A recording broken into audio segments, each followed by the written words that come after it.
नमस्कार साथियों, मैं मनीष मिवाल आप सभी का आपके अपने चैनल में तहे दिल से स्वागत और अभिनंदन करता हूं। आज हम लोग पढ़ रहे हैं कक्षा 12 की किताब एक समकालीन विश्व राजनीति का अध्याय 1 शीत युद्ध का दौर, और आज है उसका लेक्चर नंबर 2। दुनिया की एक जानी मानी घटनाओं में से एक घटना है शीत युद्ध का दौर। अगर हम लोग प्रथम विश्व युद्ध और द्वितीय विश्व युद्ध को छोड़ दें और उसके बाद सबसे ज्यादा अगर चिंता वाला माहौल कभी रहा तो शीत युद्ध के समय में रहा। और हम सौभाग्यशाली है कि हम इस टॉपिक को पढ़ रहे हैं, हम इस टॉपिक को समझ रहे हैं, और हम एंडिंग में इस चैप्टर के जाते जाते ये भी देखेंगे कि इस शीत युद्ध का क्या भारत पे क्या कनेक्शन होता है, भारत पर क्या प्रभाव उसका होता है, और भारत किसको चुनता है, अमेरिका को चुनता है, सोवियत संघ को चुनता है। मतलब इसको समझने के बाद कहीं ना कहीं आपकी ये समझ बन जाएगी कि हमारे जो दुनिया में आज रशिया के साथ अच्छे संबंध है तो वो क्यों है, हमारे रशिया के साथ अच्छे संबंध क्यों है, हमारे दूसरे देशों के साथ अच्छे संबंध क्यों। काफी कुछ आपको दुनिया के बारे में इस पे नॉलेज हो जाएगी। आइए शुरुआत करते हैं आज के लेक्चर की, और सबसे पहले ये जान लेते हैं कि आज हम लोग क्या पढ़ेंगे। आज हम लोग ये देखेंगे कि शीत युद्ध सिर्फ और सिर्फ ताकत की लड़ाई नहीं है। वो सिर्फ ये नहीं दर्शाना चाहता कि भाई ताकत है, पावरफुल कौन है, ताकतवर कौन है, सोवियत संघ ताकतवर है या अमेरिका ताकतवर है।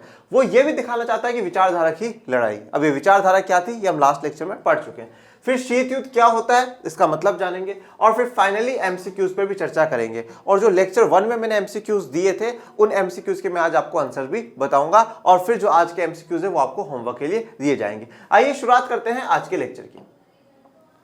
लास्ट लेक्चर में मैंने आपको एक ओवरव्यू इस चैप्टर का दिया था। ओवरव्यू में मैंने आपको बताया था कि प्रथम विश्व युद्ध होता है, द्वितीय विश्व युद्ध होता है, और द्वितीय विश्व युद्ध के अंत के बाद क्या हो जाती है, शीत युद्ध की शुरुआत हो जाती है। क्यों हो जाती है एक उसका भी ओवरव्यू दिया कि जापान के हिरोशिमा और नागासाकी पर अमेरिका क्या कर देता है, बॉम्ब गिरा देता है, परमाणु बॉम्ब गिरा देता है, जिसके कारण वहां पर यह शीत युद्ध की शुरुआत हो जाती है। परंतु विचारधारा की लड़ाई, तो लास्ट लेक्चर में हमने दो विचारधाराएं पढ़ी, समाजवादी पूंजीवादी, या आप समाजवादी साम्यवादी भी इस्तेमाल कर सकते हैं, और पूंजीवादी एक विचारधारा है।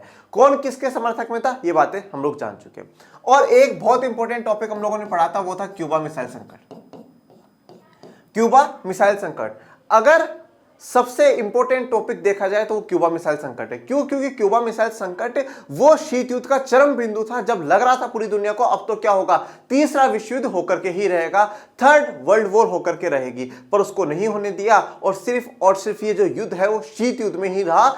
हॉट वॉर में, या रक्त रंजित जो हम कहते हैं, बिल्कुल खून खराबे वाला जो लड़ाई है वो लड़ाई होने से बचा लिया गया, तो शीत युद्ध ही रहा।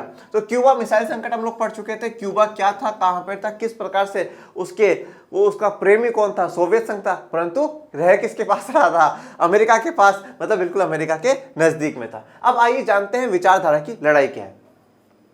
शीत युद्ध सिर्फ जोर आजमाइश, सैनिक गठबंधन अथवा शक्ति संतुलन का मामला भर नहीं था। देखिए, अब अगर हम लोग शीत युद्ध की बात करें तो वो सिर्फ जोर आजमाइश की बात नहीं थी कि हम हमारी ताकत को दिखाएं, हम हमारी ताकत को आजमाएं। हम लोग कभी कभार नहीं कहते हैं कि अच्छा चल दम है तो आजमा के दिखा, आजा आजमा ले मेरे साथ, आजा पंजा लड़ाते हैं, दम है तो देखते हैं। आजमाना मतलब ट्राई करना। तो यहाँ पे जोर आजमाइश का मतलब है कि हम हमारी ताकत को सिर्फ आजमा नहीं रहे। सिर्फ शीत युद्ध हमारी ताकत तक सीमित नहीं है, हमारे जो सैनिक गठबंधन है कि हमारी सेना ज्यादा पावरफुल है, और जो देश हमारे समर्थन में उनकी सेना ज्यादा पावरफुल है, सिर्फ वहां तक सीमित नहीं है। यह शक्ति संतुलन की बात नहीं है कि सिर्फ और सिर्फ किसके पास ज्यादा पावर है, किसके पास दुनिया में किसकी ज्यादा चलती है, सिर्फ इतना नहीं है, सिर्फ इतना मामला नहीं था, इससे बढ़कर था। बल्कि इसके साथ साथ विचारधारा के स्तर पर भी एक वास्तविक संघर्ष जारी था। देखिए, जब हम लोग शब्द प्रयोग करते हैं युद्ध, तो अब आप एक बात साफ रखिएगा दिमाग में, वॉर। अब जब बात वॉर की हो रही है तो यहां तो सीधा सा एक हमें दिमाग लगाना ही है, वहां पर जोर आजमाइश भी होगी, सैनिक गठबंधन भी होगा, शक्ति संतुलन भी होगा, ये सब कुछ तो होगा। जहां पर वर्ड ही इस्तेमाल हुआ युद्ध, वॉर जहां पे इस्तेमाल हुआ, तो वो कॉमन बात है, जोर आजमाइश होगी, सैनिक गठबंधन होता है, शक्ति संतुलन होता है। परंतु ये शीत युद्ध होने का एक कारण आप ये भी देखिएगा कि यहाँ पर इन सबके साथ साथ एक चीज पर और ज्यादा फोकस है, वो किस पर है, विचारधारा पे। विचारधारा को लेकर के भी क्या है, संघर्ष चल रहा है। और यहाँ पे कौन सी विचारधाराओं की बात हो रही है, पूंजीवादी विचारधारा, जिसकी अगुवाई कौन कर रहा है, संयुक्त राज्य अमेरिका कर रहा है, और दूसरी तरफ समाजवादी या साम्यवादी जो विचारधारा है, जिसकी अगुवाई कौन कर रहा है, सोवियत संघ कर रहा है। तो सैनिक सेना से बढ़कर के, युद्ध से बढ़कर करके यहाँ पे कहीं ना कहीं विचारधारा की भी लड़ाई है। तो आप ये कह सकते हैं कि अगर मैं बात करूं शीत युद्ध को आपको डिफाइन करना हो, बताना हो कि शीत युद्ध क्या है, तो आप कह सकते हैं कि संयुक्त राज्य अमेरिका और सोवियत संघ में उनकी ताकत प्लस उनकी विचारधारा की लड़ाई थी। अपने आप को ज्यादा ताकतवर बनाना। क्यों बनाना ताकतवर? क्योंकि दोनों के दोनों, सोवियत संघ और संयुक्त राज्य अमेरिका, दोनों एक ही टीम में थे द्वितीय विश्व युद्ध में, दोनों जीत जाते हैं। तो अब उसके बाद कौन ज्यादा पावरफुल होगा वो दिखाने के लिए, तो ज्यादा ताकतवर कौन है और किसकी विचारधारा बेहतरीन है, पूंजीवादी विचारधारा बेहतरीन है या समाजवादी साम्यवादी विचारधारा बेहतरीन है। तो अब इस विचारधारा के संघर्ष में पूरे विश्व में राजनीतिक, आर्थिक, सामाजिक जीवन जीना। अब यहां पर ये लोग चाहते थे कि जो हमारी विचारधारा है उससे क्या हो पूरे विश्व में। अब ये तय करना चाहते हैं, डिसाइड करना चाहते हैं कि पूरा विश्व कौन सी विचारधारा के साथ जिएगा, पूंजीवादी विचारधारा के साथ जिएगा या समाजवादी विचारधारा के साथ जिएगा। जैसे मैं आपको एक छोटा सा उदाहरण देता हूं, ये बात यहां पर चल के आ रही। आज एक मैं हूं, मैं कोई बात बोलता हूं और एक मान लीजिए कोई दूसरा पर्सन है वो बात बोलता है। ओके, आज मैंने कोई बात बोली, मतलब मैं अपने विचारों को दर्शा रहा हूं, मैं अपनी बात रख रहा हूं।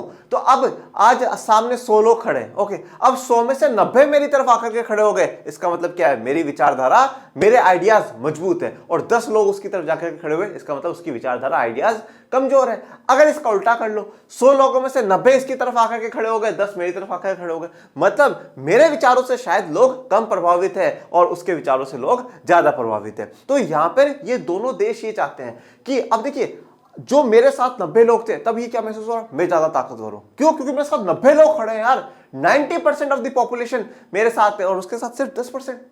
तो लोगों का जन समर्थन होना भी तो क्या है, एक ताकत को दर्शाता है। तो यहां पर यह तय किया जा रहा है कि पूरा विश्व कौन सी विचारधारा के साथ जिएगा। अब ज्यादा से ज्यादा जो देश जिस विचारधारा के साथ जिएंगे, मतलब वो विचारधारा ज्यादा मजबूत हो जाएगी और उस विचारधारा की अगुवाई करने वाला राष्ट्र ज्यादा मजबूत माना जाएगा। राजनीतिक रूप में कौन सी विचारधारा अपनाई जाएगी, राजनीति में कौन सी विचारधारा, अभी हम लोग पढ़ेंगे पूरी विचारधारा इनकी। आर्थिक रूप में पूंजीवादी अपनाई जाए या समाजवादी अपनाई जाए। सामाजिक रूप में किस प्रकार से हम लोग, जो अमेरिका काम कर रहा है उन्हें अपनाए या सोवियत संघ काम कर रहा है उनको अपनाए। तो यहां पे सिर्फ और सिर्फ ये विचारधारा है, राजनीतिक रूप में ही नहीं है, पॉलिटिकली बात नहीं कर रही, आर्थिक और सामाजिक रूप में बात कर रही, मतलब पूरे विश्व के सभी लोगों के जीवन को प्रभावित करने वाली ये विचारधारा है। और दोनों देश चाहते हैं कि हमारी विचारधारा क्या हो, ज्यादा मजबूत हो, हमारी विचारधारा ज्यादा ताकतवर हो। और वो ताकतवर कब मानी जाएगी, जब ज्यादा से ज्यादा दुनिया के देश हमारी विचारधाराओं को अपनाएंगे, अपने सामाजिक, आर्थिक और राजनीतिक जीवन में उसे उतार लेंगे। अब देखिए यहां पे पूरी दुनिया में 2 गठबंधन आपको देखने को मिलेंगे। ओके, इन 2 गठबंधनों को अपन और भी आगे नेक्स्ट लेक्चर में समझेंगे, जब हम 2 ध्रुवीय की शुरुआत करेंगे, बायपोलर वर्ल्ड की हम लोग शुरुआत करेंगे। यहां पे एक बहुत ध्यान से सुनिएगा, ये पूरी पृथ्वी है, ये पूरा वर्ल्ड है। ओके, अगर आप 2 तरीकों से मैं आपको समझाऊंगा ये पश्चिमी गठबंधन और पूर्वी गठबंधन क्यों है। एक तो क्या है कि अमेरिका की जो लोकेशन है वो इधर है, तो ये दिशा जो होती है वो वेस्ट, ये ईस्ट, ये नॉर्थ और ये साउथ। ओके, तो इसे हम क्या कहते हैं, पश्चिम, और इसे हम लोग क्या कहते हैं, पूर्व, इसे हम लोग क्या कहते हैं, उत्तर, और इसे हम क्या कहेंगे, दक्षिण। तो अब एक तो क्या है कि जो अमेरिका है वो पश्चिम की तरफ है और दूसरा जो सोवियत संघ है वो किधर है, पूर्व की तरफ है। तो इसलिए भी हम इन्हें पश्चिमी गठबंधन और पूर्वी गठबंधन कह सकते हैं। और किताब में आपको एक और बात बताइए, वो देखिएगा। अब इधर जो अमेरिका है, अमेरिका तो पूरा एक लगभग महाद्वीप है, इसमें 2-3 ही तो देश है, अमेरिका है, कनाडा है, मैक्सिको है, उत्तरी अमेरिका जो महाद्वीप है उस पर। और अब यहाँ पे जो बात हो रही है मुख्यतः, ये जो शीत युद्ध भी आपको देखने को मिलेगा ये यूरोप के देशों के बीच में है। अब यूरोप में भी आप देखेंगे ना, यूरोप के भी, अब ये पूरा जो भाग है ये यूरोप का भाग है। यूरोप क्या है, यूरोप एक महाद्वीप है, एक कॉन्टिनेंट है। ओके, और महाद्वीप क्या होते हैं, जैसे कि हमारी पूरी पृथ्वी है, इसको 2 भागों में अगर आप बांट देंगे, जो जमीन वाले भाग है उनको हमने 7 महाद्वीपों में, 7 एरिया में बांटा है जिन्हें हम लोग महाद्वीप कहते हैं। और पानी वाला जो भाग है उसे महासागर में बांटा है जिसे हम 5 महासागर कहते हैं। तो 7 महाद्वीपों में से एक महाद्वीप है यूरोप। अब इस यूरोप के भी क्या है, 2 भाग है, 2 भाग है यूरोप के। ये जो इधर वाला भाग है, अब ये क्या हो गया, वेस्टर्न, और ये क्या हो गया, ईस्टर्न। ओके, पश्चिमी यूरोप और पूर्वी यूरोप। तो ये जो पश्चिमी यूरोप है ना, ये पश्चिमी यूरोप किसके साथ है, अमेरिका के साथ है। और ये जो पूर्वी यूरोप है ये किसके साथ है, सोवियत संघ के साथ है। तो इसलिए भी कहा गया है पूर्वी गठबंधन और पश्चिमी गठबंधन। तो पश्चिमी गठबंधन की अगुवाई कौन करेगा, अमेरिका करेगा, अमेरिका करेगा। और पूर्वी गठबंधन की अगुवाई कौन करेगा, सोवियत संघ करेगा। अगुवाई का मतलब क्या होता है, लीडरशिप, उनका नेतृत्व कौन कर रहा है, उनका नेता कैसा हो, ठीक है।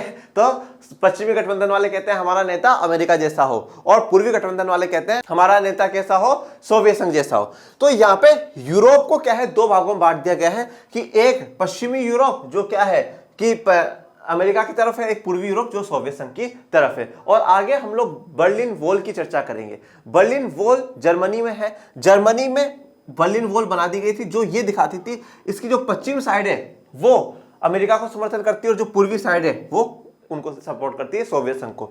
और ये इधर वाला है, ये क्या है, पूंजीवादी है, और इधर वाला समाजवादी या साम्यवादी है। तो इस प्रकार से आप देखेंगे पूर्वी गठबंधन जो है वो पूर्वी यूरोप के जो देश है वो सोवियत संघ को समर्थन कर रहे हैं, और पश्चिमी जो यूरोप के देश है वो किसको समर्थन कर रहे हैं, अमेरिका को। तो इसलिए क्या दो गठबंधन बन चुके हैं, पश्चिमी गठबंधन और पूर्वी गठबंधन। इनको इंग्लिश में हम लोग लिखते हैं वेस्टर्न अलायंस, और इसको हम लोग लिखेंगे ईस्टर्न अलायंस। यहां पर आपको पूरी बात क्लियर हो गई होगी क्यों इनको वेस्टर्न अलायंस और ईस्टर्न अलायंस का या पश्चिमी गठबंधन पूर्वी गठबंधन का नाम दिया गया है। अब इसका लीडर कौन है, इसका लीडर है अमेरिका, ओके। इसका लीडर कौन है, सोवियत संघ। अब इनकी देखिए, अब इनकी विचारधारा क्या है, इनकी विचारधारा है उदारवादी लोकतंत्र, और इनकी विचारधारा है पूंजीवाद, इनकी विचारधारा समाजवाद और साम्यवाद, ओके। अब इनको समझिए, देखिए उदारवादी लोकतंत्र। पहली बात तो अगर मैं चर्चा करूं उदारवादी का मतलब क्या होता है, उदार का मतलब होता है लिबरल, ठीक है। उदार है, दो प्रकार के लोग आप देखेंगे, एक होते हैं स्ट्रिक्ट कठोर लोग होते हैं, और एक होते हैं उदार लोग। उदार लोग वो हैं जो समय के साथ बदलाव को स्वीकार करते हैं, मान जाते हैं, और कठोर लोग नहीं, पहले के जमाने में ऐसा होता था ऐसा ही होना चाहिए। या एक थोड़ा सा जनरल में आपको एक एग्जांपल दूं, आप स्कूल जाते हैं, आपकी स्कूल में एक टीचर बहुत कठोर है, कल होमवर्क दिया था क्यों नहीं करा, दे धुनाई, दे चाटे चाटे, दे चाटे चाटे, बिल्कुल शीत युद्ध को गर्म युद्ध बना दिया, ओके। और एक टीचर ऐसा आता है, नहीं करा, सॉरी सर आज नहीं कर पाया, ओके ओके कल कर लाना, कल पर पक्का कर लाना। तो वो टीचर लिबरल है, ठीक है यार नहीं कर पाया बच्चा, कोई बात नहीं कल कर लेगा। तो यहाँ पर क्या है, ये उदारवादी लोकतंत्र को समर्थन करते हैं, और लोकतंत्र मतलब जनता की व्यवस्था, जनता की व्यवस्था। और आप सभी ये बात जानते हैं कि दुनिया का सबसे पहला लोकतांत्रिक देश अगर कोई है तो वो कौन है, अमेरिका है। ये बात आप कक्षा 11 में पढ़ चुके होंगे। तो दुनिया का सबसे पहला जो लोकतांत्रिक देश है वो कौन है, अमेरिका है, क्योंकि इनका 1789 में संविधान लागू हो गया था अमेरिका में। तो ये जनता की व्यवस्था, ये उदारवादी लोकतंत्र के साथ है। समय के साथ क्या है, बदलाव आते रहे, उन बदलाव के साथ देश का शासन चलता रहे, वो उदारवादी लोकतंत्र को समर्थन करते हैं। पूंजीवाद की बात करें तो पूंजीवाद में आपको लास्ट लेक्चर में समझा ही चुका हूं कि जहां पर उत्पादन के जो साधन है उन पर ज्यादा से ज्यादा किसका स्वामित्व रहेगा, निजी लोगों का रहेगा, मतलब प्राइवेट सेक्टर ज्यादा रहेगा, सरकार कम से कम हस्तक्षेप करेगी, इंटरफेयर करेगी। अब यहां पर बात ध्यान दीजिएगा, उदारवादी लोकतंत्र ये एक राजनीतिक विचारधारा है, राजनीति की विचारधारा, पॉलिटिक की विचारधारा। आज जैसे हम लोग नहीं कहते हमारे देश में शासन कैसे चलता है, लोकतंत्र के द्वारा चलता है, तो हमारी राजनीति की जो है वो क्या है, लोकतंत्र है। और पूंजीवाद क्या है, पूंजीवाद आर्थिक विचारधारा है। पूंजीवाद कैसी विचारधारा है, आर्थिक विचारधारा है। तो ये इनकी राजनीतिक विचारधारा, ये इनकी आर्थिक विचारधारा। तो अब इनकी अमेरिका वालों की राजनीतिक विचारधारा क्या है, उदारवादी लोकतंत्र, और इनकी विचारधारा क्या है, जो पूंजीवादी है वो आर्थिक विचारधारा। अब इधर आ जाते हैं, समाजवाद जो है, समाजवाद है आर्थिक विचारधारा। अगर आप सोवियत संघ की बात करेंगे तो समाजवाद है आर्थिक विचारधारा। और साम्यवाद जो है ना, साम्यवाद को हम इंग्लिश में कम्युनिज्म कहते हैं, कम्युनिज्म। ये जो है बच्चों, ये राजनीति और आर्थिक दोनों प्रकार की ही विचारधारा है, राजनीति और आर्थिक दोनों ही है। अब एक बार हम लोग थोड़ा सा आज समाजवाद और साम्यवाद को और भी अच्छे से समझते हैं। तो देखिए, जब हम समाजवाद की बात करते हैं तो एक समाजवाद में सीधा सा कॉन्सेप्ट आपको ये ध्यान रखना है, यहाँ पर सरकार नियंत्रण करेगी।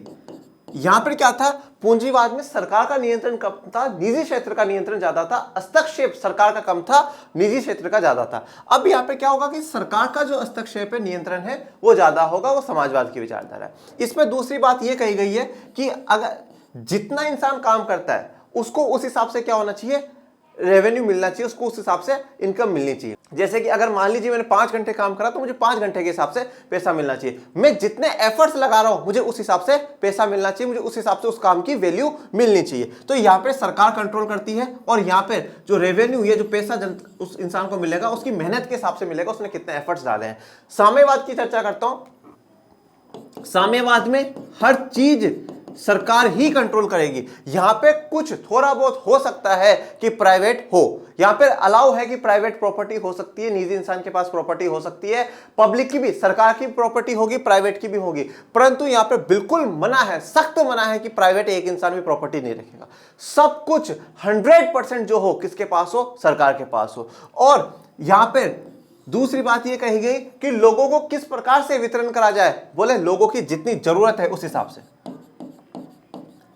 लोगों की जितनी जरूरत है उस हिसाब से। मतलब कैसे, देखिए यहां पे तो यह बात कही गई थी कि जैसे अगर मान लीजिए मैं किसी कंपनी में काम करता हूं, मैं वहां एफर्ट्स लगा रहा हूं, मान लीजिए मैं एक्स्ट्रा रुक भी रहा हूं, मैं कंपनी की भागदौड़ भी देख रहा हूं, कंपनी का मैनेजमेंट भी कर रहा हूं, मैं कंपनी में कोई छोटा बड़ा काम होता है वो भी कर देता हूं, तो मुझे उस हिसाब से पेमेंट करना चाहिए, मुझे उस हिसाब से मेरी वैल्यू होनी चाहिए। ये बात बिल्कुल वाजिब है, ये सही है, समाजवाद गलत नहीं है।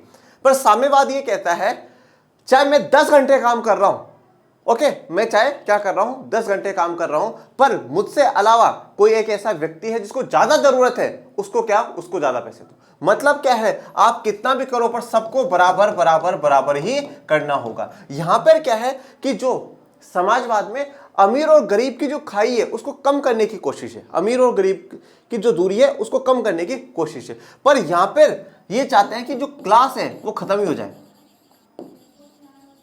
क्लास लेस हो जाए। क्लास लेस मतलब ये जो अमीर गरीब बनी हुई है ये पूरा खत्म हो जाए और सब क्या हो जाए, बराबर हो जाए, सब एक ही लाइन में खड़े हो, सब बराबर हो जाए। तो यहां पे समाजवाद और साम्यवाद में काफी डिफरेंस, थोड़ा बहुत आपको डिफरेंस देखने को मिलेगा। और समाजवाद क्या है कि थोड़ा सा पूंजीवाद का सुधारक है, पूंजीवाद में सुधार करने वाला है। वो कहता है कि यहां पर पूंजीवाद में क्या होता है कि ये लोग मजदूरों का शोषण करते हैं, समाजवाद उस शोषण के लिए मना करता है। तो अगर पूंजीवाद थोड़ा सा समाजवाद के गुण अपना ले तो एक बहुत अच्छी विचारधारा है।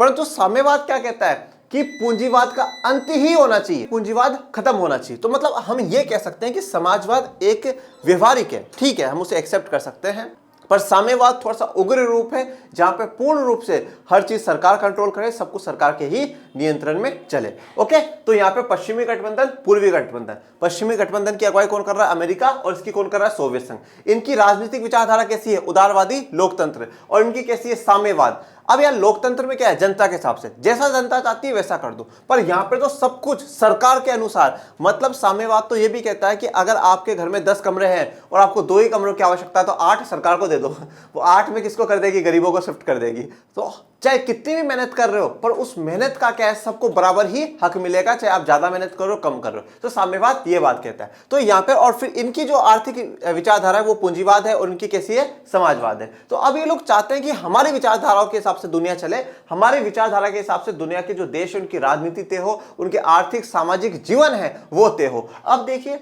हमेशा एक बात ध्यान रखिएगा जीवन में, इकोनॉमी जो है, इकोनॉमी जो है, या हम कहते हैं जो अर्थशास्त्र, इकोनॉमिक्स जो होता है वो क्या है, पॉलिटिकल साइंस का फादर है या जनक कह सकते हो आप। इकोनॉमिक्स के बिना राजनीति विज्ञान बेकार है, राजनीति विज्ञान कभी सक्सेस नहीं हो सकती इकोनॉमिक्स के बिना।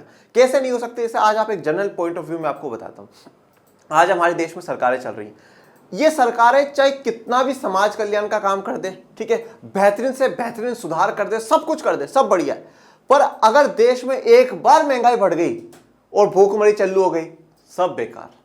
चाहे सरकार ने कितने हजारों बढ़िया काम करो, सब भूल जाएंगे, क्योंकि और ये महंगाई का कॉन्सेप्ट कहां पर है, ये इकोनॉमिक्स में।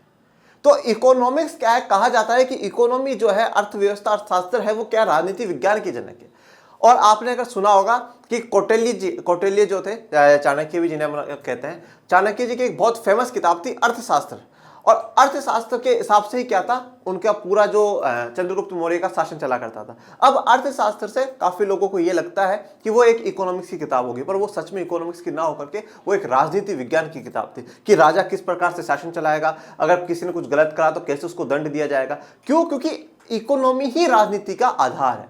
तो इकोनॉमी बहुत जरूरी है, इसलिए तो यहां पर, इसलिए इनकी जो विचारधारा है समाजवाद और पूंजीवाद, मुख्यतः जब चर्चाएं होती है तो पूंजीवाद और समाजवाद की होती है। ये अब आप मानचित्र देखिए, इस मानचित्र में ये तो आपको सोवियत संघ देखने को मिल ही रहा है। ओके, इस सोवियत संघ के बाद ये जो आपको रेड वाला एरिया देखने को मिल रहा है, इस रेड वाला जो एरिया है ये किसके समर्थन में है, ये सोवियत संघ के समर्थन में। तो यहां पे देखिए रेड में लिखा वॉर्सो पैक्ट सदस्य, ये वॉर्सो पैक्ट और नाटो मैं आपको नेक्स्ट लेक्चर्स में समझाऊंगा। तो यहाँ पे ये जो रेड वाला पोर्शन है ये किसके साइड में है, ये सोवियत संघ के साइड में। ये वाला जो पार्ट आप देख रहे हैं ये क्या है, पूर्वी यूरोप है। कौन सा यूरोप है, पूर्वी यूरोप आपको देखने को मिल रहा है। और बाकी ये वाला जो साइड आप देख रहे हैं, ब्रिटेन, फ्रांस, बेल्जियम, ये पश्चिमी जर्मनी। अब जर्मनी में भी दो भाग है, ये आपकी एनसीईआरटी का मानचित्र खोल करके देखिएगा, पश्चिमी जर्मनी और पूर्वी जर्मनी, ठीक है, पश्चिमी जर्मनी और पूर्वी जर्मनी, ठीक है। ये स्पेन, पुर्तगाल, ये सब किसकी तरफ है, ये है अमेरिका की तरफ। यहां पर तुर्की तक ये सब किसकी तरफ दे रहा है, ग्रीस फ्रीस, इटली, ये सब किसकी तरफ है, अमेरिका की तरफ है। तो ये क्या है, ये पूंजीवादी देश हैं जो कि उनकी विचारधारा को समर्थन कर रहे हैं। और ये किसको समर्थन कर रहे हैं, ये समाजवादी विचारधारा को समर्थन कर रहे हैं, मतलब सोवियत संघ को समर्थन कर रहे हैं। अब बात करते हैं शीत युद्ध क्या है। तो विचारधारा की लड़ाई है, हमने पूरा एग्जैक्टली समझ लिया कौन कौन सी विचारधाराएं थी और उनकी क्या लड़ाई थी। अब जानते हैं शीत युद्ध क्या है। शीत युद्ध को समझने से पहले हमें विश्व युद्ध को समझना पड़ेगा। तो दूसरा जो विश्व युद्ध है या द्वितीय विश्व युद्ध कब से कब तक रहा, 1939 से 1945 तक रहा। और अब कोई भी युद्ध हो उसमें दो टीमें लड़ती हैं। तो यहां पर भी दो टीमें थी, एक थी मित्र राष्ट्र और एक थे धुरी राष्ट्र। तो मित्र राष्ट्र को हम लोग कहते हैं एलाइड नेशंस या एलाइड पावर, और इनको हम लोग कहते हैं एक्सिस पावर्स या एक्सिस नेशंस, ठीक है। एक्सिस का मतलब आप लोग समझते हैं, धुरी का मतलब समझते हैं। जैसे कि हमारी जो पृथ्वी है, ओके, पृथ्वी के एक पॉइंट, उस एक पॉइंट पे वो यूं घूम रही है, रोटेट हो रही है, तो वो पॉइंट है वो जिस पे कि पृथ्वी घूम रही है, वो एक्सिस है, वो धुरी है। तो इन्होंने नाम इस बेसिस पे दिया था कि हमारे विचारों के, हमारे अनुसार ही सब कुछ हो, हमारे अकॉर्डिंग ही सब कुछ चले। इस बेसिस पे उन्होंने धुरी राष्ट्र या एक्सिस राष्ट्र नाम दिया। वो एलाइड पावर मित्र हैं, सब दोस्त हैं। इसमें कौन कौन है, सोवियत संघ है, ब्रिटेन है, फ्रांस है और अमेरिका है। ओके, अमेरिका, सोवियत संघ, ब्रिटेन और फ्रांस। इधर कौन कौन है, जर्मनी, इटली और जापान, ठीक है, जर्मनी, इटली और जापान। देखिए और भी देश है। और विश्व युद्ध का मतलब ही यह है कि उसने पूरी दुनिया को प्रभावित करा है, सिर्फ एक राष्ट्र को, एक इलाकों को प्रभावित नहीं करा, उन्होंने पूरी दुनिया को प्रभावित करा है। अभी हम लोग जानेंगे कि एशिया तक को प्रभावित करा है काफी देशों को। तो यहाँ पे सिर्फ और सिर्फ ये बात नहीं है कि हाँ हम एक ही राष्ट्र को प्रभावित कर दिया, सबको प्रभावित करा है। या ऐसा भी नहीं है कि सिर्फ और सिर्फ यूरोप महाद्वीप को प्रभावित करा। तो काफी राष्ट्रों ने इसमें भागीदारी ली और इस युद्ध को लड़ा है। तो मित्र राष्ट्र और धुरी राष्ट्र याद रखिएगा, अमेरिका, सोवियत संघ, ब्रिटेन और फ्रांस। और आगे हम लोग देखेंगे जब हम लोग अंतरराष्ट्रीय संगठन अध्याय 6 हमारी इसी किताब का जब पढ़ेंगे तो उसमें देखेंगे कि संयुक्त राष्ट्र संघ में 5 परमानेंट मेंबर्स हैं, स्थायी सदस्य हैं। उन 5 में से 4 तो ये है और एक चाइना हो जाएगा। तो अमेरिका, सोवियत संघ, ब्रिटेन और फ्रांस। और ये भी ध्यान दीजिएगा, अमेरिका 1939 से नहीं रहता है, वो 1941 में आएगा, 1941 में जुड़ेगा। Germany, Italy, Japan. जर्मनी का यहाँ पे जो नेतृत्व कर रहे हैं वो हिटलर कर रहे हैं। कौन कर रहे हैं, हिटलर कर रहे हैं, ठीक है। कहीं ना कहीं कहा जाता है कि अगर सेकेंड वर्ल्ड वॉर हुआ तो इन्हीं की बदौलत है। इस युद्ध में विश्व के लगभग सभी ताकतवर देश शामिल थे। तो इस युद्ध में सभी जो दुनिया के ताकतवर देश हैं वो शामिल है। यह युद्ध यूरोप से बाहर के इलाके में भी फैला और इसका विस्तार दक्षिण पूर्व एशिया, चीन, बर्मा, जिसे अब हम म्यांमार के नाम से जानते हैं, तथा भारत के पूर्वोत्तर के कुछ हिस्सों तक था। देखिए अब ये युद्ध यूरोप से भी बाहर था, और यूरोप से बाहर जिसमें आपको बताता हूं दक्षिण पूर्व एशिया। अब आप दक्षिण पूर्व एशिया क्या है, पहली बात तो आप भारत की लोकेशन समझिएगा। भारत की जो लोकेशन है वो कहां पर है, दक्षिण एशिया में। एशिया एक महाद्वीप और महाद्वीप के बिल्कुल दक्षिण में, साउथ में भारत की लोकेशन है।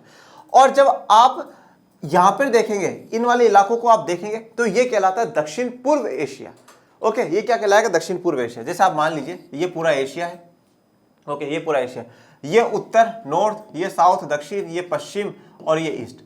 इसके बीच वाला इलाका क्या कहलाएगा, उत्तर पूर्वी। इधर वाला क्या कहलाएगा, उत्तर पश्चिमी। इधर वाला क्या कहलाएगा, दक्षिण पश्चिमी। और इधर वाला क्या कहलाएगा, दक्षिण पूर्वी, ठीक है, या पूर्वी दक्षिण, ठीक है। तो पूर्व एशिया, दक्षिण पूर्व एशिया, तो दक्षिण पूर्व एशिया यहां वाला है। और इंडिया की जो लोकेशन है वो लगभग यहां से, और यहां से आप जो नेशन देखने को आपको मिलेंगे वो दक्षिण पूर्व एशिया देखने को मिलेगा। इसमें मैं आपको बताता हूं, जैसे कि लाओस, वियतनाम, कंबोडिया, ये ऐसे जो क्षेत्र है ना, तो जब जापान थोड़ा सा हावी हो गया था इस युद्ध में, तो और यहाँ पे किसका राज चल रहा था, फ्रांस वालों का राज चल रहा था, तो जापान ने यहाँ तक भी काफी नुकसान उनको पहुंचा दिया, काफी हद तक उनको नुकसान पहुंचाया। और इन इलाकों में जहां जहां पे ब्रिटेन का भी राज चल रहा था, उन इलाकों पर भी काफी बमबारी करी है जापान ने और धुरी राष्ट्र के लोगों ने। तो यहाँ पे आपको देखने, और भारत के पूर्वांचल, भारत का तो पूरा हम रोल पढ़ेंगे, शीत युद्ध में क्या रोल रहा है। इस युद्ध में बड़े पैमाने पर जनहानि और धनहानि हुई है। तो युद्ध कोई सा भी हो, चाहे उसमें कोई भी जीते कोई भी हारे, पर जनहानि, जनता की हानि, काफी लोग मारे गए, और धन हानि, काफी क्या होता है, पैसों का भी लॉस होता है। 1914 से 1918 के बीच हुए पहले विश्व युद्ध ने विश्व को दहला दिया था, लेकिन दूसरा विश्व युद्ध इससे भी ज्यादा भारी पड़ा। तो देखिए, पहला विश्व युद्ध, प्रथम विश्व युद्ध भी हुआ, कब से कब हुआ? 1914 से 1918 तक होता है। यह विश्व युद्ध, प्रथम विश्व युद्ध होता है, ये इसने भी क्या, पूरी दुनिया को हिला डाला था। दहला देने का मतलब पूरी दुनिया को हिला डाला। परंतु जो दूसरा विश्व युद्ध है वो कहीं ना कहीं इससे भी ज्यादा भारी नुकसान दुनिया को देता है, भारी जख्म दुनिया को देकर के जाएगा। दूसरे विश्व युद्ध की समाप्ति और शीत युद्ध की शुरुआत। अब ये देखिए, दो चीजें एक साथ हुई हैं, दूसरा विश्व युद्ध समाप्त होता है और शीत युद्ध की शुरुआत होती है। एक चीज आप और ध्यान दीजिएगा, यहां पर 1914 से 1918 तक प्रथम विश्व युद्ध चलता है। ओके, इसके बाद एक संगठन बनाया जाता है, अंतरराष्ट्रीय संगठन बनाया जाता है 1919 में, जिसका क्या नाम है? League of Nations. क्या नाम है? League of Nations. और इसकी यही जिम्मेदारी होती है कि पूरी दुनिया के देशों में, सभी देशों में इस प्रकार से संबंध बना करके रखना कि वापस से कभी कोई इतना भयंकर युद्ध दुनिया में ना हो जाए। तो कोशिश जारी थी, शुरुआत में सफल भी रहा, परंतु जैसे ही 1939 से 1945 तक क्या हुआ? द्वितीय विश्व युद्ध हो गया। और यह वाला विश्व युद्ध इससे भी खतरनाक जब हुआ तो लीग ऑफ नेशन क्या हो गया? फेल हो गया। और इसके बाद लीग ऑफ नेशन के बाद क्या बनाया गया? 1945 में एक नया संगठन बनाया गया जिसे हम लोग कहते हैं यूनाइटेड नेशंस ऑर्गेनाइजेशन, या हिंदी में हम इसे लिखेंगे संयुक्त राष्ट्र संघ। ओके, तो यूनाइटेड नेशनल ऑर्गेनाइजेशन बनाया गया। वही इसका भी काम है कि अब दुनिया में कोई कैसा ऐसा युद्ध ना छिड़ जाए जो फिर से दुनिया को क्या है? जख्म दे दे और दुनिया को पूरी तरीके से हिला दे। तो परंतु इसके बाद शीत युद्ध शुरू हो गया, पर शीत युद्ध एक ऐसी लड़ाई में नहीं बदला जिससे कि हजारों लाखों करोड़ों लोगों की जाने जाए और वो युद्ध पूरी दुनिया के लिए खतरनाक साबित हो, ऐसा नहीं हुआ। तो यहाँ पे जैसे विश्व युद्ध की समाप्ति होती है, शीत युद्ध की शुरुआत हो जाती है। और एक बात ये भी देखिएगा, संयुक्त राष्ट्र संघ बन चुका है। ओके, और इस संयुक्त राष्ट्र संघ के बारे में हम चैप्टर 6 में पूरा जानेंगे। अंतरराष्ट्रीय जो संगठन है उसके बारे में हम पूरा पढ़ लेंगे। संयुक्त राष्ट्र संघ के बारे में आपकी सारी जो डिटेल है वो क्लियर हो जाएंगे। अगस्त 1945 में अमेरिका ने जापान के दो शहर हिरोशिमा और नागासाकी पर परमाणु बम गिराए और जापान को घुटने टेकने पड़े। देखिए, अब 6 अगस्त 1945 में अमेरिका ने जापान के दो शहर है हिरोशिमा और नागासाकी, इन दो पर क्या कर दिया? परमाणु बम गिराए। पहले तो आप थोड़ा सा इसका इतिहास भी समझिए। इतिहास की बात ऐसी है, मैंने क्या कहा कि अमेरिका 1941 में द्वितीय विश्व युद्ध में जुड़ता है। क्यों जुड़ा? सोचा है आपने? क्यों? क्योंकि अमेरिका की एक जगह है पर्ल हार्बर। कौन सी जगह है? Pearl Harbor. वहां पर मतलब एक तरीके से वो स्थान है जहां पर अमेरिका अपने जो जहाज है उन लोगों को खड़ा करता था, एक तरीके से सैनिक अड्डा था वहां पर, जहाज खड़ा करना वहां। तो वहां पर जापान ने बॉम्ब गिरा दिए, वहां पर जापान ने बॉम्ब गिरा दिए और उसके बाद वो एंटर हो गया। तो कहीं ना कहीं अमेरिका के दिल को ठेस लग गई और फिर फाइनली उसने भी 6 अगस्त 1945 को अमेरिका के दो शहर हिरोशिमा और नागासाकी पर बॉम्ब गिरा दी।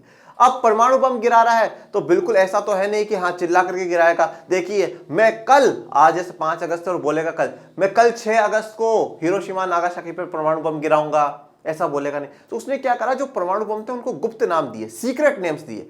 ठीक है, जैसा नहीं होता कुछ चीज मिशन पे होती है तो वो कुछ कोर्ट्स में ही बात होती है। ओके, तो यहां पर क्या है, इन्होंने इनको कुछ गुप्त नाम दिए। तो हिरोशिमा पर जो बम गिराया गया, परमाणु बम गिराया गया, उसको क्या नाम दिया गया? Little boy. क्या नाम दिया गया है? Little boy. ओके, और नागासाकी वाले को क्या नाम दिया गया? Fat man. Fat man. जो लिटिल बॉय हिरोशिमा पे गिराया गया था उसका जो कैपेसिटी थी वो कितनी थी? 15 केजी टन थी, 15 किलो टन थी। और यहां पे जो फेटमैन गिराया गया उसकी 21 केजी टन थी। ओके, तो ये उसकी तुलना में कम कैपेसिटी वाला था, मतलब ये कम नुकसान दे रहा था और ये ज्यादा, तो इसको क्या नाम दे दिया गया? Little boy. और ये ज्यादा फेट, तो इसको फेटमैन। तो 2 बॉम्ब गिराया गया, हिरोशिमा नागासाकी। और हिरोशिमा में जो गिराया गया उसका 15 केजी टन क्षमता थी, इसका नाम लिटिल बॉय रखा गया। और नागासाकी वाले का क्या रखा गया? फेटमैन नाम रखा गया। और ये दोनों बम, परमाणु बम गिराते ही जापान क्या कर देता है? अपने घुटने टेक देता है, जापान बाहर हो जाएगा, आत्मसमर्पण पूर्ण रूप से कर देगा। ओके, अब इसी बात को लेकर करके, बस इसी बात को लेकर के सोवियत संघ और अमेरिका में क्या हो जाएगी, लड़ाई ठन जाएगी। अमेरिका ये कहेगा कि नहीं नहीं गिराना जरूरी था, सोवियत संघ बोलेगा गिराने की आवश्यकता ही नहीं थी। ये देखिए तस्वीरें विध्वंस की। अब जो नुकसान हुआ है, जो डिस्ट्रक्शन हुआ है जापान में, उसकी कुछ तस्वीरें आपकी एनसीईआरटी में दी हुई है, उन तस्वीरों को देखिए। ये बिल्कुल जो बिल्डिंग्स है वो गिर चुकी है, ये रेडिएशन दिखाया है कहां तक रेडिएशन पहुंच सकता है। ये देखिए बिल्कुल दरारें पड़ चुकी है, कितना नुकसान बिल्डिंग्स का, कितनी हानि हुई है। और यहाँ पे जो सिर्फ और सिर्फ उनकी जो कैपेसिटी थी वो 15 किलो टन और 21 किलो टन की थी। और अगर आज के मौजूदा दौर में मैं बात करूं, सभी देशों के पास जो परमाणु बम है ना, वो हजारों टन की कैपेसिटी में, 15,000, 21,000, 30,000 टन की कैपेसिटी में। तो सोचिए अगर आज कहीं पे परमाणु बम की लड़ाई हो जाती है तो मतलब ये जो 15 किलो और 21 किलो के जो परमाणु बम गिरा है जापान के हिरोशिमा नागासाकी पे, उसके इफेक्ट्स आपको आज तक देखने को मिलते हैं बीमारियों के रूप में। वहां इतना नुकसान लोगों को भुगतना पड़ा है। और अगर जो आज परमाणु बम्स बन रहे हैं, अगर वो कभी गिरा दिए गए तो सोचिए दुनिया में कितना बड़ा विध्वंस या कितना बड़ा नुकसान दुनिया के लोगों का हो जाएगा। अब सोवियत संघ के समर्थकों का तर्क, ठीक है, अब जो सोवियत संघ के समर्थक थे और अमेरिका के क्या थे, आलोचक थे, जो अमेरिका की बुराई कर रहे थे, तो यहां पर वो ये कह रहे हैं कि अमेरिका ने क्यों गिराया जापान पे बॉम्ब, क्यों गिराया, नहीं गिराना चाहिए था। अमेरिका इस बात को जानता था कि जापान आत्मसमर्पण करने वाला है, ऐसे में बम गिराना गैर जरूरी था। तो सोवियत संघ के जो साथी थे, या सोवियत संघ, आप यहां पे मान लीजिए सोवियत संघ ऐसा कह रहा है कि सोवियत संघ कहता है कि अमेरिका को पता था कि जापान आत्मसमर्पण करने वाला है, मतलब सरेंडर करने वाला है जापान, तो फिर अमेरिका को बम गिराने की क्या जरूरत थी, ये तो गैर जरूरी काम हो गया, गिराने ही नहीं चाहिए था अमेरिका को बम। सोवियत संघ को एशिया तथा अन्य जगहों पर सैन्य और राजनीतिक लाभ उठाने से रोकना था। देखिए मेरी बात ध्यान से सुनिएगा, यहां पे रशिया है और यहां पर से आपको छोटा सा जापान देखने को मिलेगा। ओके, यहां पर आपको क्या देखने को मिलेगा, जापान देखने को मिलेगा। रशिया का काफी भाग जो है वो एशिया में आता है और जापान भी किस में आता है, एशिया में ही आता है। तो इन लोगों की सोच क्या थी कि जैसे ही द्वितीय विश्व युद्ध खत्म होगा, हम लोग क्या करेंगे, हमारे जैसे वाले एरिया है, जैसे अब क्या होगा कि यहाँ पे सोवियत संघ है, तो सोवियत संघ पावरफुल है, मतलब पूरा पावरफुल है, एशिया में सबसे ज्यादा पावरफुल है, तो इसकी विचारधारा को जापान बाकी देश क्या है, मानना शुरू हो जाएंगे। तो अब सोवियत संघ ये एक आरोप लगा रहा है अमेरिका पर कि अमेरिका ने जापान पे बम क्यों गिराया है, क्योंकि वो नहीं चाहता है कि एशिया में हमारी सैन्य और राजनीतिक लाभ हम उठा सके, हम हमारी ताकत को बढ़ा सके, हमारे राजनीतिक मतलब जापान हमारी बात माने, हमारे सेना का जो लाभ है हम उसे बढ़ा सके, हम जापान को हमारे साथ जोड़ करके, हम जापान को अपने साथ लेकर के हम बढ़ सके।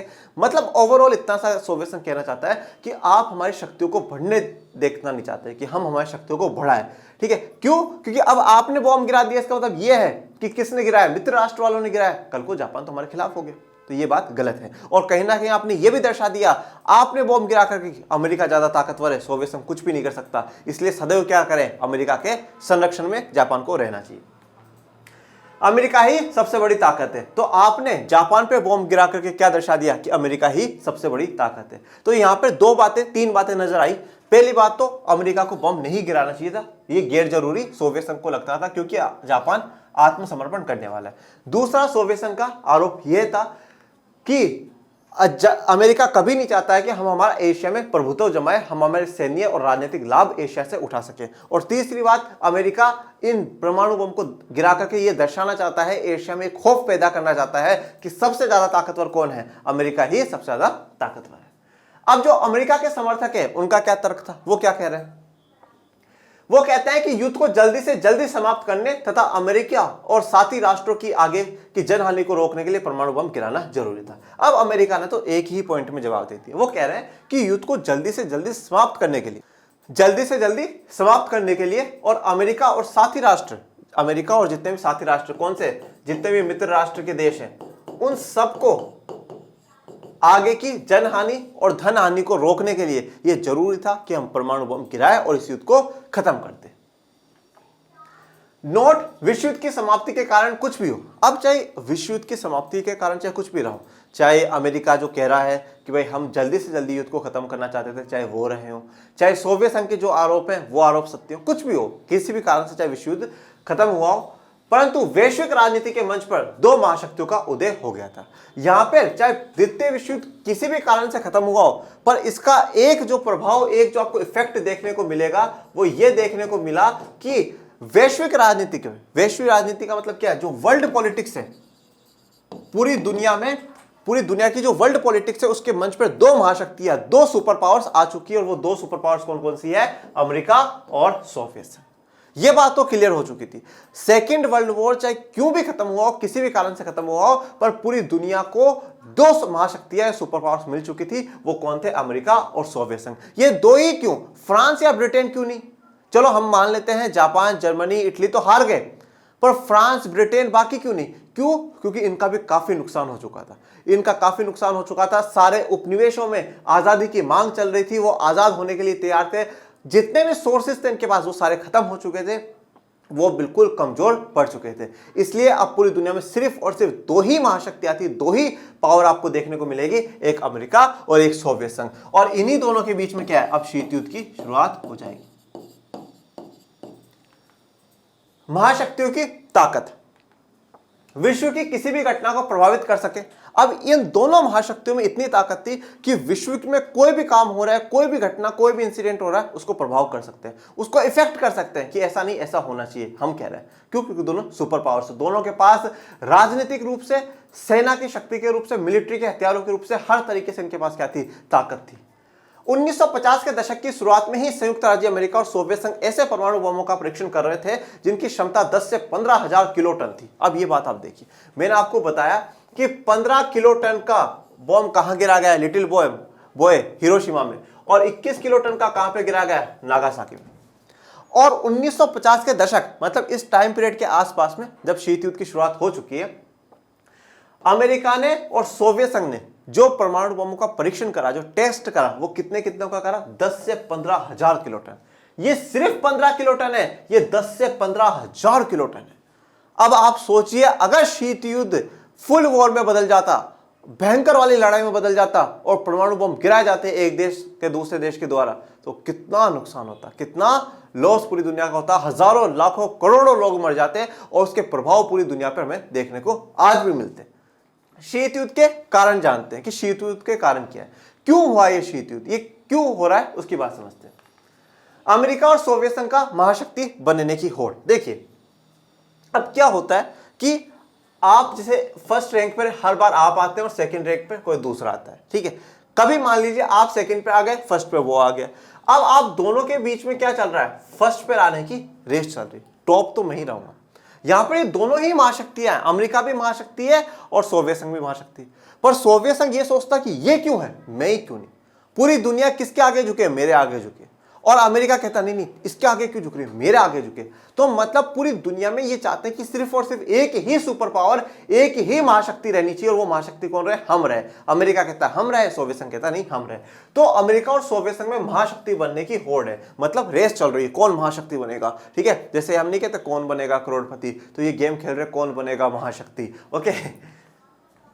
दूसरा, परमाणु बम से होने वाले विध्वंस की मार झेलना किसी भी राष्ट्र के बूते की बात नहीं थी। देखिए यहां पर एक बात बहुत इंटरेस्टिंग है, आप ये समझिएगा शीत युद्ध के कारण क्या है, शीत युद्ध क्यों हो रहा है, यहां पे फुल फ्लेज वॉर क्यों नहीं हो रही, जैसे कि द्वितीय विश्व युद्ध हुआ या हमारे भारत पाकिस्तान की लड़ाइयां होती हैं, ऐसी लड़ाइयां क्यों नहीं हुई, पूरी लड़ाई क्यों नहीं है, शीत युद्ध क्यों कभी फायरिंग नहीं हुई, क्यों कभी लड़ाई डिशुम डिशुम नहीं चली। तो देखिए उसका कारण समझिएगा, परमाणु बम से होने वाले विध्वंस की मार झेलना किसी भी राष्ट्र के बूते की बात नहीं है।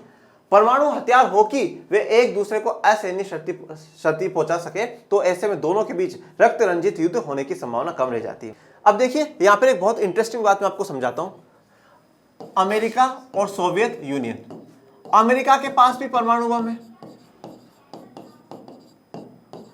और इनके पास भी परमाणु बम है, दोनों के पास है ना भैया, किसी ऐसा तो है नहीं कि भाई एक के पास ही हो। अमेरिका के पास भी परमाणु बम है और सोवियत यूनियन के पास भी परमाणु बम। अब दोनों देश पहले द्वितीय विश्व युद्ध में काफी नुकसान कर चुके हैं, जनहानि धनहानि कर चुके हैं, काफी कर चुके हैं। अब अमेरिका को यह पता है कि अगर हमने सोवियत संघ को थोड़ा सा भी छेड़ने का मतलब क्या है, कभी कोई फायरिंग कर दी या कभी और कुछ कर दिया, तो क्या होगा कि अगर हम एक परमाणु बम गिराएंगे तो सोवियत संघ भी एक परमाणु बम गिरा देगा। मतलब ये कमजोर नहीं है, ये भी ताकतवर है, अमेरिका मानता है। और यही बात सोवियत संघ भी मानता है कि अगर हमने अमेरिका को परेशान करा या अमेरिका से युद्ध लड़ने की सोची, तो हम जितने परमाणु बम गिराएंगे उतने वो भी गिरा देगा। और आज के परमाणु बम की जो कैपेसिटी है, क्षमता है, वो ज्यादा है।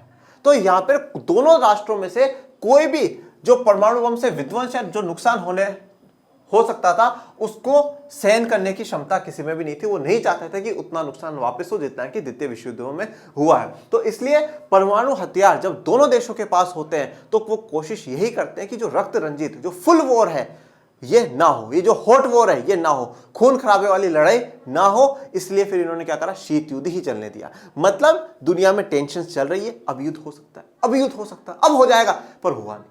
सिर्फ विचारधारा की लड़ाई चल रही, नहीं नहीं हम सुप्रीम है, फिर कभी बोलते नहीं नहीं हम सुप्रीम है, लड़ाई चल रही, पर कभी फुल स्केल वॉर नहीं होती है। ऐसा आप क्यूबा मिसाइल संकट को समझिए। जब निकिता क्रुश्चेव अपनी परमाणु मिसाइल क्यूबा में लगाते हैं और जैसे ही जॉन एफ कैनेडी को पता चलता है, वो वापस क्यों भेजते हैं? क्यों भेजते हैं? क्योंकि उनको पता है सोवियत संघ वालों को कि अगर यहां पर युद्ध शुरू हो गया तो क्या करेंगे, वो भी बॉम्ब गिराएंगे, हम भी बॉम्ब गिराएंगे, काफी नुकसान हो जाएगा। कमजोर ये भी नहीं है। और जॉन एफ कैनेडी ने जब पता चल गया परमाणु मिसाइल आ रही है तो ये इसने क्यों पहले बॉम्ब नहीं गिरा दिया? गिरा देता, कर देता शुरुआत लड़ाई की, करा नहीं, क्योंकि अमेरिका को भी ये बात पता थी कि सोवियत संघ भी कमजोर नहीं है। तो जब दोनों देशों के पास पूरी परमाणु शक्ति हो और उनको पता है कि दूसरा सामने वाली जो पावर है वो हमें नुकसान करा सकती है, क्षति पहुंचा सकती है, तो इसमें क्या होता है, फुल स्केल वॉर नहीं होती, इसमें शीत युद्ध जैसी ही स्थितियां होती है। उकसावे के बावजूद कोई भी पक्ष युद्ध का जोखिम मोल लेना नहीं चाहेगा, क्योंकि युद्ध से राजनीतिक फायदा चाहे किसी के भी हो, लेकिन इससे होने वाले विध्वंस को औचित्यपूर्ण नहीं ठहराया जा सकता। तो यहां पे बार बार उकसाया गया, बार बार कोशिशें हुई कि युद्ध हो जाए, पर हुआ नहीं। अब यहां पर चाहे युद्ध होने के बाद राजनीतिक फायदा किसी को भी हो, चाहे कोई भी एक महाशक्ति बन जाए, युद्ध होगा, दोनों में से एक जना जीत जाएगा, सोवियत संघ की साइड जीते चाहे अमेरिका की साइड जीते, दोनों में से एक जीत जाएगा और क्या होगा, किसी को एक राजनीतिक फायदा होगा, वो महाशक्ति दुनिया में उभर करके आ जाएगा। परंतु उससे जो विध्वंस होगा, उससे जो नुकसान दुनिया को झेलना पड़ेगा, उसको हम औचित्यपूर्ण नहीं ठहरा सकते, मतलब उसको हम सही नहीं ठहराएंगे, उसे हम गलत ही ठहराएंगे, सही ठहराने के लिए कोई भी जगह नहीं रहेगी। तो ये दोनों देशों को पता था कि भाई हम लोग क्या है, लड़ाई कर करके, फुल वॉर कर करके कभी भी उसको सही नहीं साबित कर पाएंगे, वो गलत ही होगा। अब एक चीज को समझिएगा, अप्रोच, रोक और संतुलन। दोनों ही पक्षों के पास एक दूसरे के मुकाबले और परस्पर नुकसान पहुंचाने की इतनी क्षमता होती है कि कोई भी पक्ष युद्ध का खतरा नहीं उठाना चाहता। देखिए, मैं आप इसको पहले, आप इस सबको भूल जाइए, एक सीधा सा कॉन्सेप्ट मैं आपको बताता हूं। जैसा मान लीजिए ये एक एक्स व्यक्ति है और एक ये वाई व्यक्ति, दोनों को लड़ना है, दोनों को लड़ना, पर एक्स व्यक्ति भी बिल्कुल हट्टा कट्टा ताकतवर है और वाई में भी क्या बहुत ज्यादा ताकत है, दोनों में ताकत है। अब वाई ये सोचता है यार अगर मैंने इसको मार दिया ना गलती से एक, तो छोड़ेगा तो ये भी नहीं, और एक्स को भी पता है यार मैंने इसको मार दिया ना तो भाई छोड़ेगा तो ये भी नहीं दोनों बहुत बुरा मारेंगे। मतलब दोनों के पास क्या है, बराबर की पावर है, दोनों के पास बराबर की ताकत है, कमजोर कोई से नहीं है। दोनों को पता मैंने अगर इसको हल्के से भी ऐसे उंगली पे हटा दी ना, भाई साहब हिला देगा ये तो, ठीक है। और उसको भी पता है अगर मैंने इसको थोड़ा सा भी यूं मजाक भी कर लिया ना और इसको गुस्सा आ गया तो चाटे चाटे चाटे चाटे देके मार देगा। तो यहां पर क्या है, जब दोनों में ताकत हो, दोनों में क्या हो, ताकत हो, तो वो क्या कोशिश करते हैं कि नहीं नहीं हमें लड़ना नहीं है, लड़ना नहीं है। हाँ चाहे ये कुछ ही बोले वो कुछ ही बोले, पर लड़ेंगे नहीं, नहीं, क्योंकि इसको भी पता है ये मार सकता है और इसको पता है ये मार सकता है। बस यहां पर भी वही बात होती है। और जब ऐसा हो, दोनों के पास बराबर की शक्तियां हो, ताकत हो, तो इस स्थिति को हम लोग क्या बोलते हैं, अप्रोध बोलते हैं। पावर ऑफ डेटरेंस इसे इंग्लिश में कहा जाता है। जब दोनों ही पक्षों के पास, दोनों पक्ष कौन से, सोवियत संघ और अमेरिका, दोनों ही पक्षों के पास एक दूसरे के मुकाबले और परस्पर नुकसान पहुंचाने की इतनी क्षमता होती है कि कोई भी पक्ष युद्ध का खतरा नहीं उठाना चाहता। तो दोनों के पास इतनी शक्ति है, इतनी क्षमता है कि वो एक दूसरे को नुकसान पहुंचा सकते हैं। तो जब पता है कि वो मुझे नुकसान पहुंचा सकता है तो इसलिए क्या है, मैं उससे युद्ध नहीं करूंगा, और वो ये सोचता है कि नहीं वो नुकसान पहुंचा सकता है तो मैं उससे युद्ध नहीं करूंगा, जैसे कि इन दोनों के बीच में हो रहा है। तो अप्रोध पर 1 मार्क्स का सवाल पूछ लिया जाता है। तो जब भी अप्रोध पे पूछ लिया जाए कि अप्रोध क्या होता है, तो आप सिर्फ इतना सा लिख दीजिएगा, आपका आंसर कंप्लीट माना जाएगा।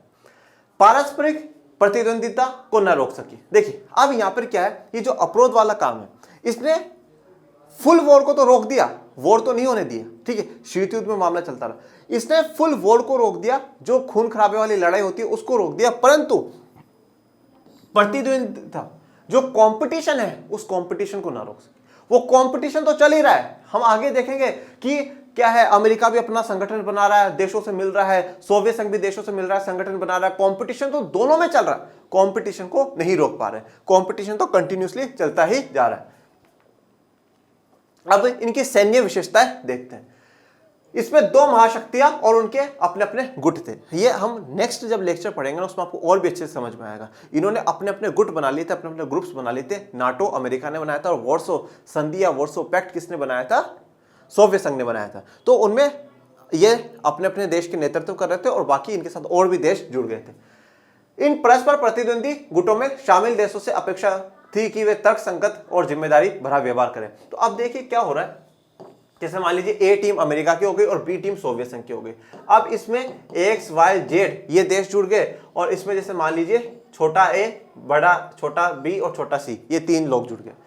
अब क्या होगा, इन देशों से ये उम्मीद करी जा रही है कि वो कैसा तर्कसंगत और जिम्मेदारी भरा व्यवहार करे, मतलब जिम्मेदार होकर के एक व्यवहार निभाए और तर्कसंगत पूरा आइडिया के हिसाब से पूरा रीजन के साथ काम करे। ऐसा फालतू में नहीं आ गया अरे अमेरिका मेरे पीछे खड़ा है देख लेंगे, ऐसा नहीं होना चाहिए। सोवियत संघ मेरे पीछे खड़ा है देख लेंगे, ऐसा नहीं। अब जैसा मान लीजिए भाई वाई और जेड में ही कल को दुश्मनी हो, हाँ वाई और जेड में हो तो चलो यहाँ तो अमेरिका सॉर्ट आउट करा देगा।